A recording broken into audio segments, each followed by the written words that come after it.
This is Nelson Olmsted. Sleep no more.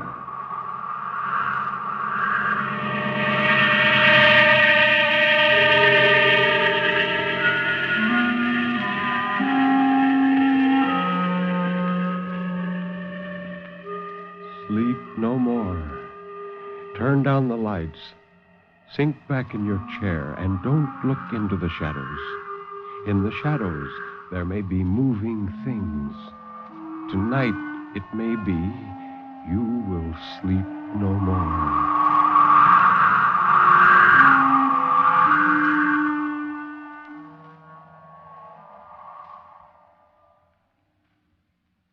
Good evening. This is Ben Grauer introducing tonight's tale of terror, told by Nelson Olmsted on the National Broadcasting Company's presentation of Sleep No More. The story of terror can be as simple as a sheeted ghost rattling chains. It can be a complex and hidden world of horror, lurking in such unholy dimensions as only the dead and the moonstruck can glimpse. Or it can be those terrible, fathomless shadows which lie buried deep in the primitive mind of civilized man. And for this evening, well, Nelson Olmsted, tell us about this evening's story. Thank you, Ben. We're starting off tonight with a story of an author of real stature, Jack London. As you might suspect, it's a tale of the Yukon and of a man's fight against the awful powers of nature. It's called To Build a Fire.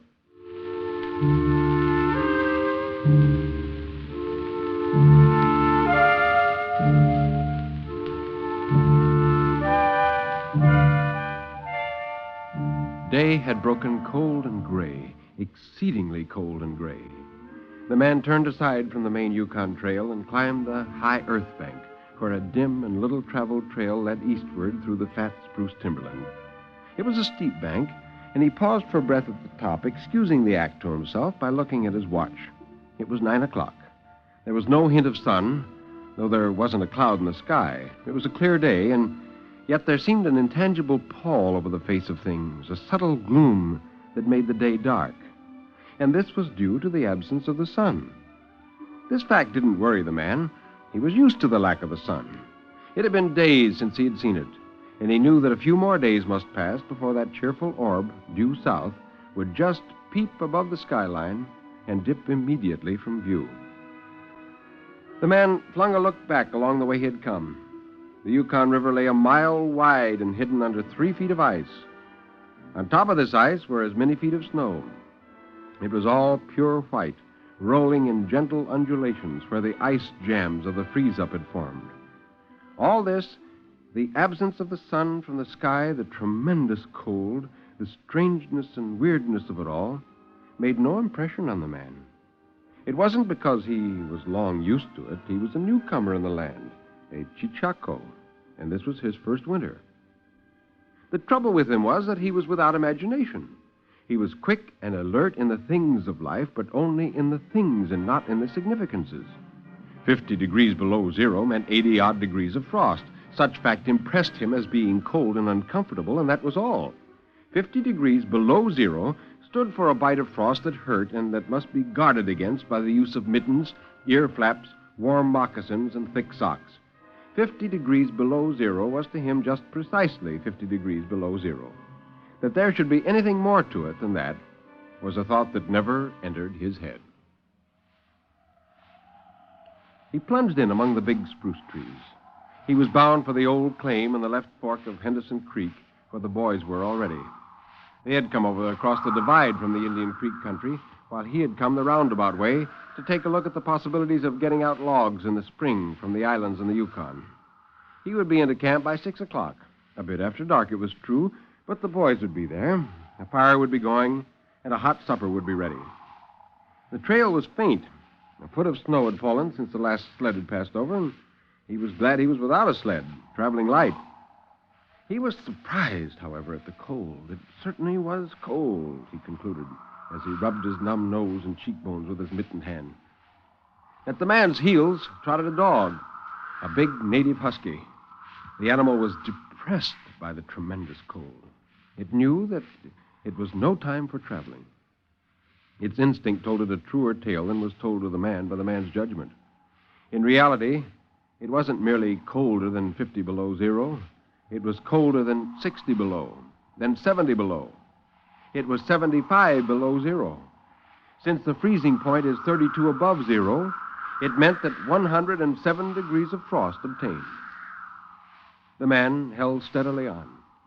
As he walked along, he rubbed his cheekbones and nose with the back of his mittened hand. He did this automatically, now and again changing hands. But rub as he would, the instant he stopped, his cheekbones went numb. And the following instant, the end of his nose went numb. He was sure to frost his cheeks, but it didn't matter much after all. What were frosted cheeks? A bit painful, that was all. They were never serious. Empty as the man's mind was of thoughts, he was keenly observant. Once coming around a bend, he shied abruptly like a startled horse, curved away from the place where he had been walking, and retreated several paces back along the trail. The creek, he knew, was frozen clear to the bottom. No creek could contain water in that Arctic winter. But he knew also that there were springs that bubbled out from the hillsides and ran along under the snow and on top of the ice of the creek. He knew that the coldest snows never froze these springs, and he knew likewise their danger. They were traps. They hid pools of water under the snow that might be 3 inches deep or 3 feet. That was why he had shied in such panic. He had felt the ice give under his feet and heard the crackle of snow-hidden ice skin. And to get his feet wet in such a temperature meant trouble and danger. At the very least, it meant delay, for he would be forced to stop and build a fire, and under its protection to bare his feet while he dried his socks and moccasins.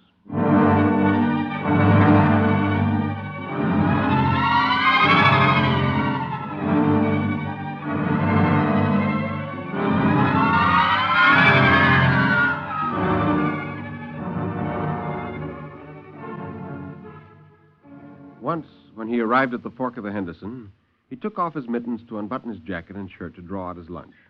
The action consumed no more than a quarter of a minute. Yet in that brief moment, the numbness laid hold of the exposed fingers.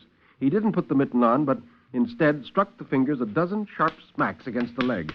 And then he sat down on a snow-covered log to eat. The sting that followed upon the striking of his fingers against his legs ceased so quickly that he was startled.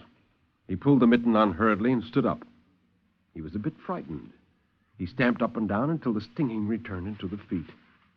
It certainly was cold, was his thought. That man from Sulphur Creek had spoken the truth when telling how cold it sometimes got in the country. There was no mistake about it. It was cold. He built a fire to thaw himself out, and then finished eating his lunch.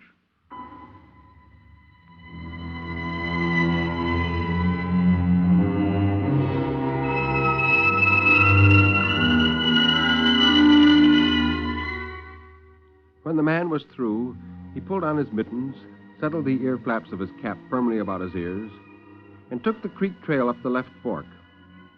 The dog was disappointed and yearned back toward the fire.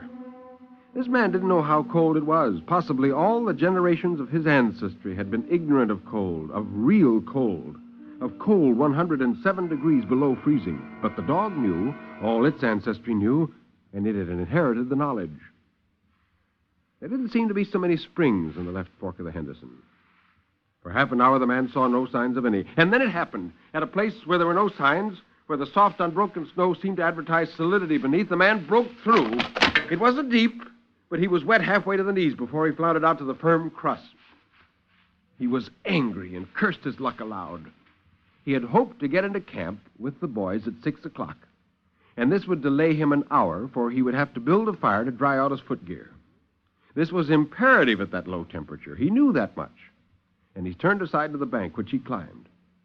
On top, tangled in the underbrush about the trunks of several small spruce trees, was a high-water deposit of dry firewood.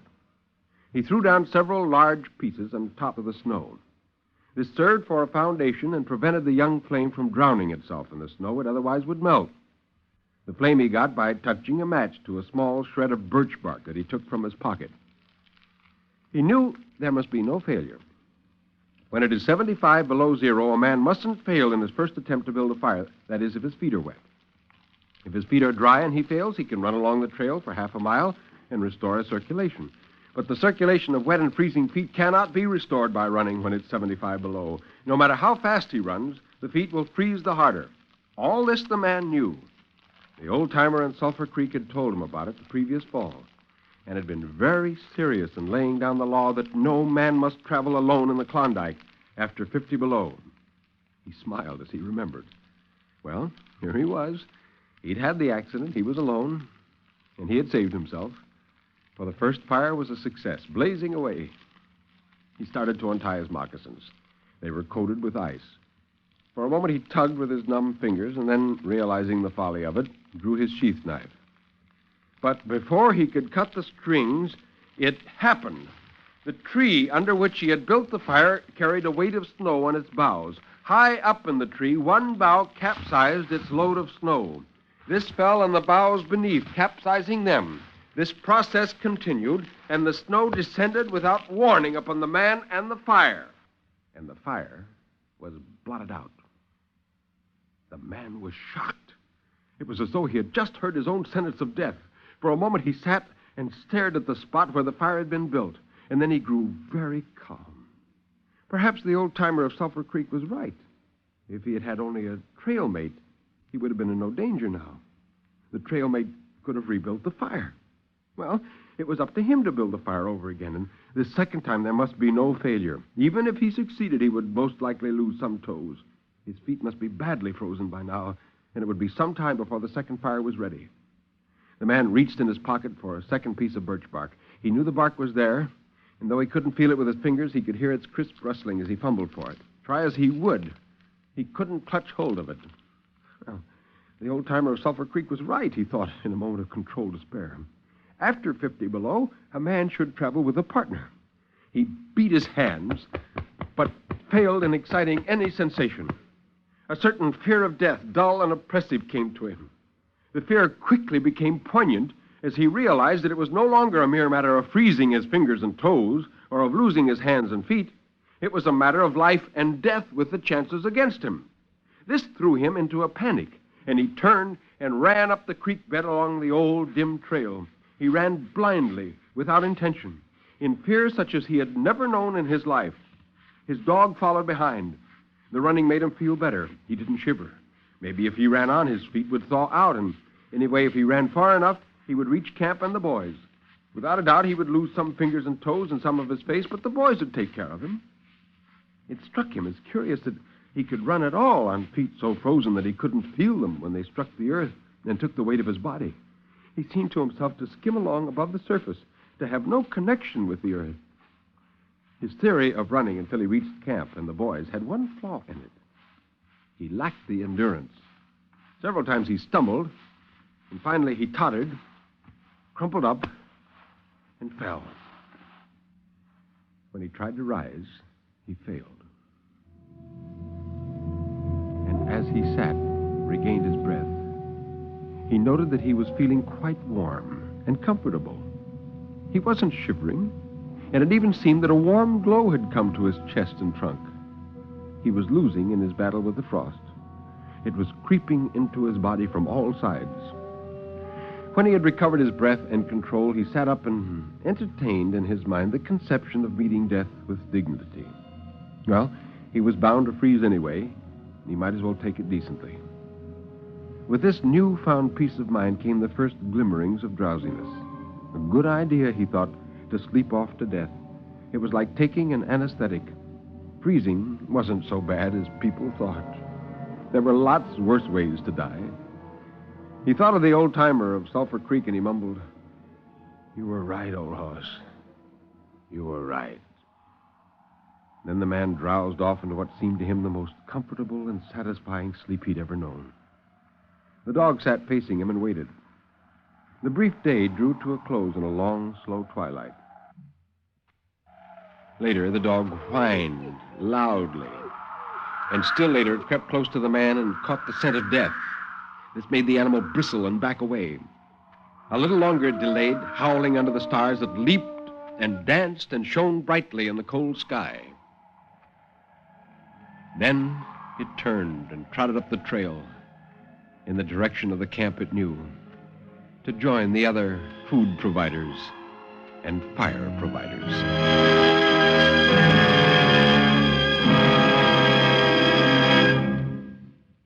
Thank you, Nelson Olmsted.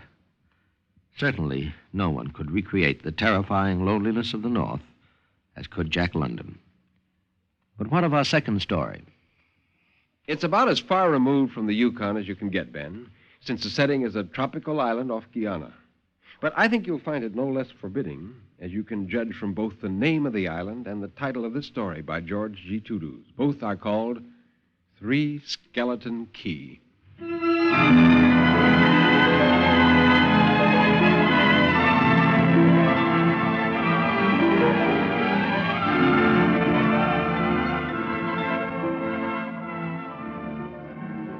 My most terrifying experience? Well, one does have a few in 35 years of service in the lights, although it's mostly monotonous routine work, keeping the light in order and making out the reports. When I was a young man, not very long in the service, there was an opening in a lighthouse newly built off the coast of Guyana, on a small rock 20 miles or so from the mainland. The pay was high, and so in order to reach the sum I had set out to save before I married, I volunteered for service in the new light. Three Skeleton Key, the small rock in which the light stood, bore a bad reputation. It earned its name from the story of the three convicts who escaped from Cayenne in a stolen dugout canoe and were wrecked on the rock during the night, managing to escape the sea, but they eventually died of hunger and thirst. When they were discovered, nothing remained but 3 heaps of bones, picked clean by the birds. The story was that the 3 skeletons, gleaming with phosphorescent light, danced over a small rock, screaming. But there are many such stories, and I didn't give the stories of the old-timers at the Isle de Seine a second thought. I signed up, boarded ship, and in a month I was installed at the light. Picture a gray, tapering cylinder welded to the solid black rock by iron rods and concrete, rising from a small island about 150 feet long and perhaps 40 wide. Small, barely large enough for a man to walk about and stretch his legs at low tide. In the waters about our island swarmed huge sharks who kept an eternal patrol around the base of the light. Still, it was a nice life there.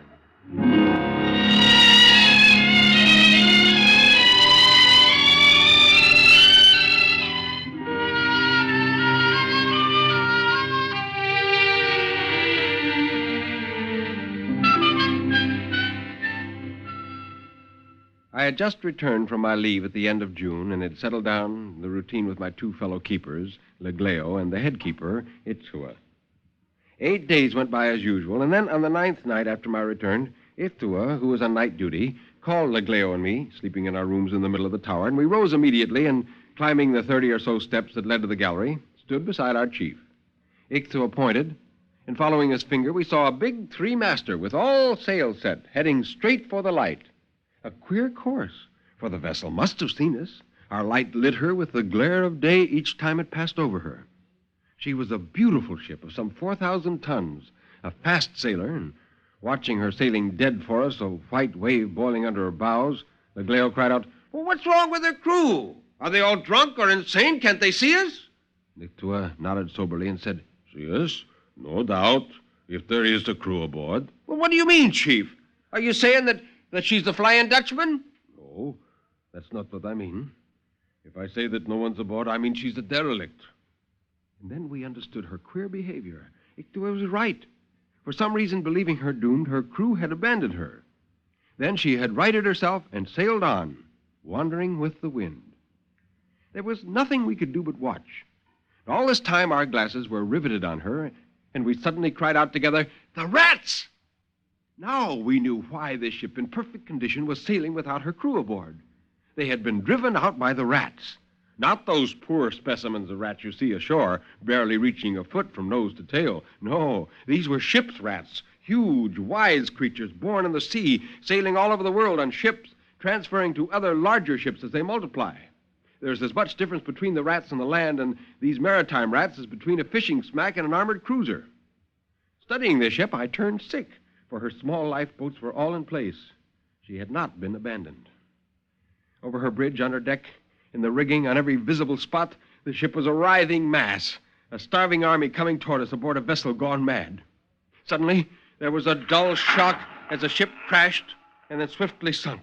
But the rats didn't drown. Not these fellows. Thousands of heads rose, felt the wind, and we were scented, seen.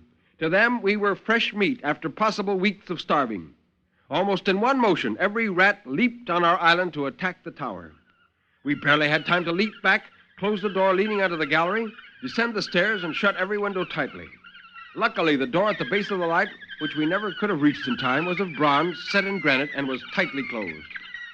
This horrible band, in no measurable time, had swarmed up and over the tower as if it had been a tree. Their teeth grated as they pressed against the glass of the lantern room, where they could plainly see us, though they couldn't reach us. A few millimeters of glass, luckily very strong, separated our faces from their gleaming, beady eyes, their sharp claws and teeth. And there we were, sealed alive in our own lighthouse, prisoners of a horde of starving rats.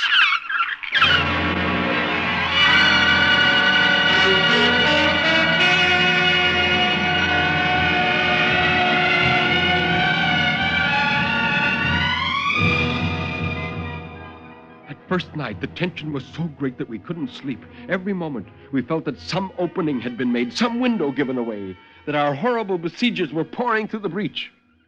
With the coming of darkness, we lit the light, and the turning beam completely maddened the beasts. As the light turned, it successively blinded thousands of rats crowded against the glass, while the dark side of the lantern room gleamed with thousands of points of light, burning like the eyes of jungle beasts in the night.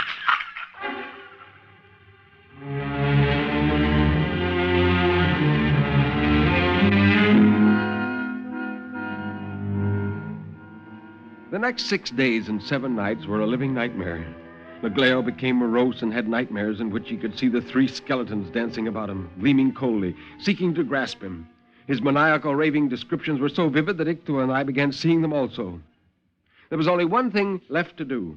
After debating all of the 9th day, we decided not to light the lantern that night. Now, this is the greatest breach of our service, never committed as long as the tenders of the light are alive.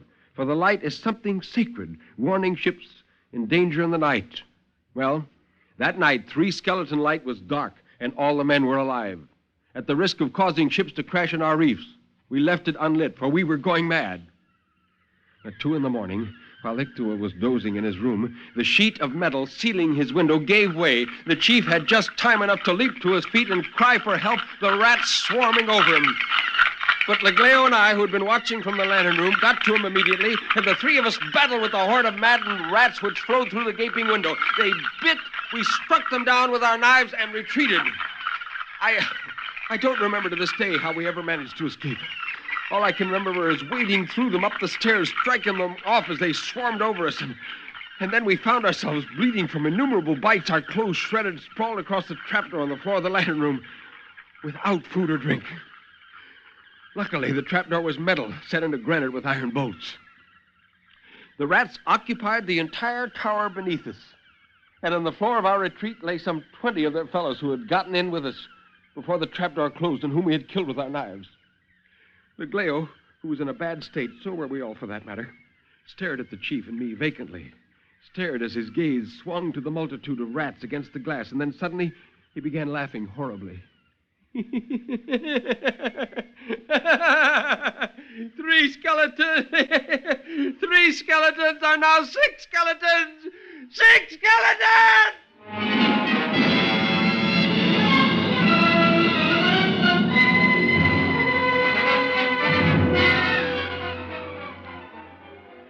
As the dawn broke, a patrol came out to investigate the failure of our light.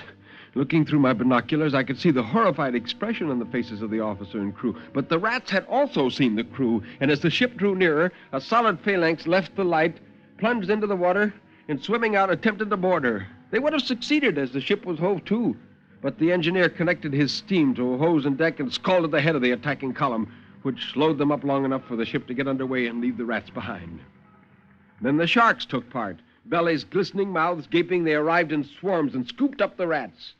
That was one day the sharks really served a useful purpose. The remaining rats turned tail, swam to shore, and emerged dripping. We signaled with our light that we were still alive, and the ship signaled back to hang on a little longer. By noon, they were back with a fireboat, but the heavy streams of water they threw in the light tower had little effect. Nightfall came, and it was as if nothing had been done. The rats were still in possession. We had to spend another night in our prison. Legleo was sitting on the floor, babbling about skeletons. And as I turned to Ictua, he fell unconscious from his wounds. I was in no better shape and could feel my blood burning with fever.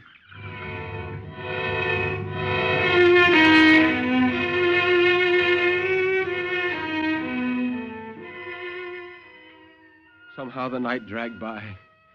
And the next afternoon, I saw a tug accompanied by the fireboat come from the mainland with a huge barge in tow. Through my glasses, I saw that the barge was filled with meat. Risking the treacherous reefs, the tug dragged the barge as close to the island as possible. To the last rat, our besiegers deserted the rock, swam out, and boarded the barge, reeking with the scent of freshly cut meat. The tug dragged the barge about a mile from shore, where the fireboat drenched the barge with gasoline. A well-placed incendiary shell from the patrol boat set her on fire. The patrol boat took us off the island and left 3 men to replace us, and by nightfall we were in the hospital in Cayenne. Now, what became of my friends? Well, Legleo's mind had cracked and he was raving mad. Ictua died within a week. A rat's bite is dangerous in that hot, humid climate, and infection sets in rapidly. As for me, well, when they fumigated the light and repaired the damage done to the rats, I resumed my service there. Why not? No reason why such an incident should keep me from finishing out my service there, is there? Besides, I told you I liked the place. To be truthful, I've never had a post as pleasant as that one. And when my time came to leave it forever, I tell you I almost wept as 3 skeleton key disappeared below the horizon.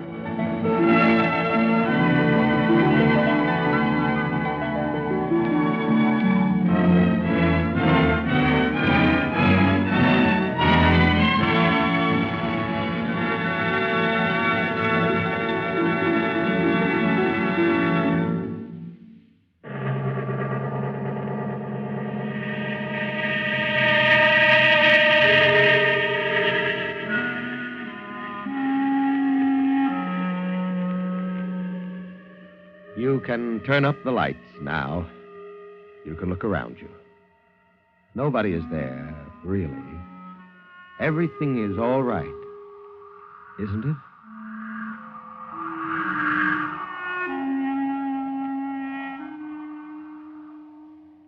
Step over here, Nelson Olmsted, and tell us about next week's story. Ben, 2 favorites of mine. The first by the master of the sardonic, John Collier, is entitled Thus I Refute Beelzy. The second eerie story is by Nelson S. Bond, who is best known for Mr. Mergentwerker's Lobblies. This one is entitled The Bookshop. If you think you can take it, we'd like to have you join us.